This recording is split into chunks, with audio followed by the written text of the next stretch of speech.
Alright, here we have a Renault Clio.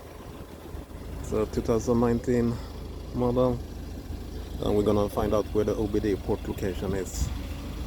So we'll go inside the car here. And on many French manufacturers, the OBD port location is located here. So if you want to make a onboard diagnostic control, this is where you connect the OBD, and then after that you can read the possible error codes, check the status of the car.